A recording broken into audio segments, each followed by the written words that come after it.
Welcome back to my channel. இன்றைக்கி என்ன பார்க்க போகிறோம்னா, இட்லி உப்புமால முட்டையை உடச்சி ஊற்றினா எப்படி டேஸ்ட் இருக்குன்னு பார்க்க போகிறோம். வாங்க வீடியோக்குள்ளே போகலாம். எல்லாம் ரெடி பண்ணி வச்சுருக்கேன், வாங்க போய் பார்ப்போம். இட்லி உப்புமால முட்டை உடச்சி ஊற்றினா என்ன டேஸ்ட், அந்த டேஸ்ட்டை நான் டேஸ்ட் பண்ணி உங்களுக்கு சொல்கிறேன். மறக்காமல் சப்ஸ்கிரைப் பண்ணிக்கங்க சேனலை. வாங்க வீடியோக்குள்ளே போகலாம்.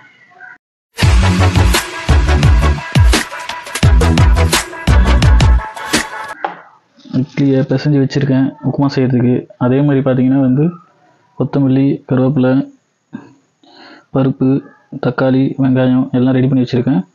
வாங்க வீடியோக்குள்ளே போகலாம். வாங்க கேஸ் ஆன் பண்ணுவோம்.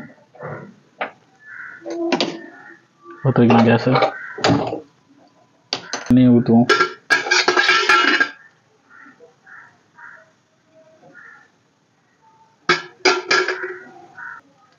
ஃபஸ்ட்டு கருவேப்பிலை போடுவோம்.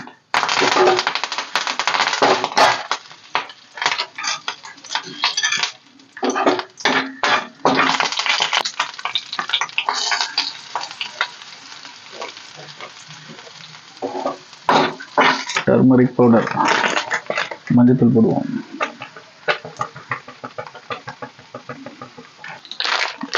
வெறும் மிளகாத்தூள் போட்டுக்குவோம். லைட்டாக போட்டுக்குவோம். உப்பு கொஞ்சமாக போட்டுக்குவோம். இட்லியை போட்டுக்குவோம்.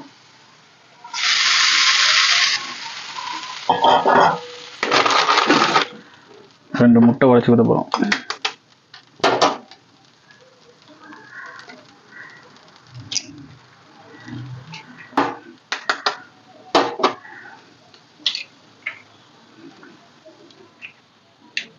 நல்லா கிளறி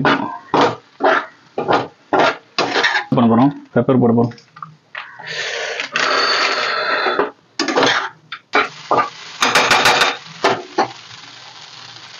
வாங்க ஒரு பவுலில் மாற்றிடலாம். இதை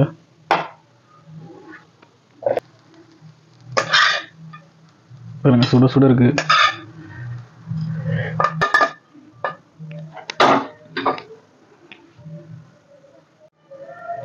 பாருங்க, இது ரெடி ஆயிடுச்சு. இதை டேஸ்ட் பண்ணி பார்த்துடலாம். மறக்காமல் எல்லாரும் சப்ஸ்கிரைப் பண்ணுங்கள். பார்க்குறீங்க, நிறைய பேர் சப்ஸ்கிரைப் பண்ண மாட்டீங்க. வாங்க இது சாப்பிட்டு எப்படி இருக்குன்னு சொல்கிறேன். நீங்களும் ட்ரை பண்ணி பாருங்கள். மறக்காமல் பாருங்கள், சுட சுட இருக்குது. மஞ்சத்தூள் தான் அதிகமாகிடுச்சு. இட்லி கலர் ஒயிட்டுன்றனால மஞ்சத்தூள் அதிகமானால எதுவும் தெரில. வாங்க இது சாப்பிட்டு டேஸ்ட் சொல்கிறேன். முட்டை, இட்லி எல்லாம் சேர்ந்து போய் கிடையாது. நீங்கள் கொஞ்சம் மஞ்சத்தூள் ஒயிட்டாக வரணும்னா மஞ்சத்தூள் கம்மி பண்ணிங்க, இல்லை மஞ்சத்தூள் கூட போடாமல் யூஸ் பண்ணி பாருங்கள். இன்னும் செய்கிறவங்களுக்கு தெரியும். வாங்க டேஸ்ட் பண்ணி பார்த்தலாம். அதோட ஃப்ளேவர், மஞ்சத்தூள் ஃப்ளேவர் லைட்டாக இருக்குது. ரெகுலர் ஃப்ளேவர் நல்லா இருக்குது. பவுச்சி ஸ்மெல் சுத்தமாக இல்லை. அதேமாதிரி டிஷ்ஷும் செம்மையாக இருக்குது. ஃபேண்டாஸ்டிக்காக இருக்குது டிஷ்ஷும். அதனால் ட்ரை பண்ணி பாருங்கள். ட்ரை பண்ணி பார்த்துட்டு கமெண்ட் பண்ணுங்கள். மறக்காமல் நம்ம சேனலை சப்ஸ்கிரைப் பண்ணிக்கங்க.